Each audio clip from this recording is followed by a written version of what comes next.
Okay, well, we had a very lively debate, right, table?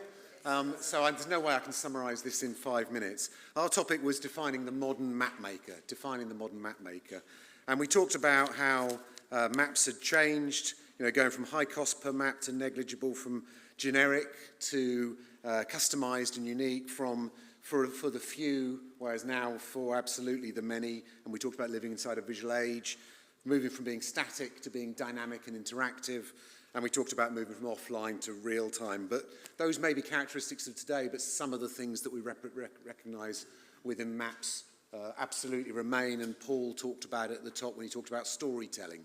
They're still an intrinsic part today as they ever have been. So we talked about that. So then we got into the discussion of, it all depends on how you define a map, yeah? And at that point, we ended up having a very heated debate around that, which was great. We talked there about, Apple Maps and Google Maps. They use that term map for a reason, because it has a connotation associated with it. And that doesn't necessarily mean it's a dirty word. We also then went into talking about GIS and whether using that term was actually helpful for this industry more broadly, yeah? Or did that actually end up trying to create more complication, obfuscation, and then distance something that was inside GIS as different and distinct from map?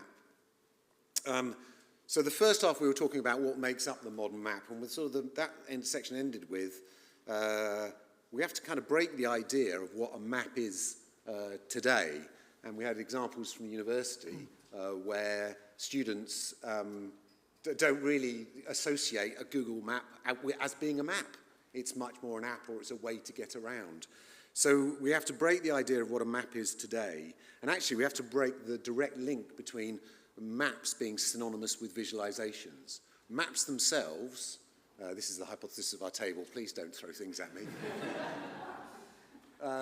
don't necessarily ever have to see human eyes. They don't have to end up in the real world. It could be a map that only a machine is ever going to look at. Now, that doesn't mean the map is necessarily end up as visualization. It could be a data stack, but it could be a data stack with relationships between all of those data. Am I representing the table okay? Good, all right. So that's how we left what it makes up a modern map. Then we talked about, what does that mean then? I'm answering the proper exam question. So this is a bit like my geography O-level, which I only got a C in, where we spent so much time answering the first bloody part of the question, I never got to whatever it was, the 9 marker or the 10 marker, which is why I got a C. That also, I wasn't really very good at geography. Anyway, which is why I'm the CEO of Ordnance Survey now. Ba-bum. So then we moved on to talk about the modern map maker, and that we really, if we need to break free from that definition of what makes up a map, actually, what does that then mean for us as map makers, or for the industry as map makers? And actually, there was a lot more agreement around the table, actually, that the craft of map making is much more common today to the people who are crafting paper-based maps in the past, as it is today. In other words, we were map makers then, we're probably map makers now, and we're going to end up being map makers tomorrow. And those skills of generalization was one we talked about at length, stand as true today as they did when first the draftspeople of Ordnance Survey picked up their scribes in 1791. And so that was broadly the end of the conversation, I think. But that sort of definition of what makes up a modern map is something, thank you very much, I've got a minute, is important certainly for our organisation, and I think for our organisation how we then work with the whole of the ecosystem that makes up this map-making community.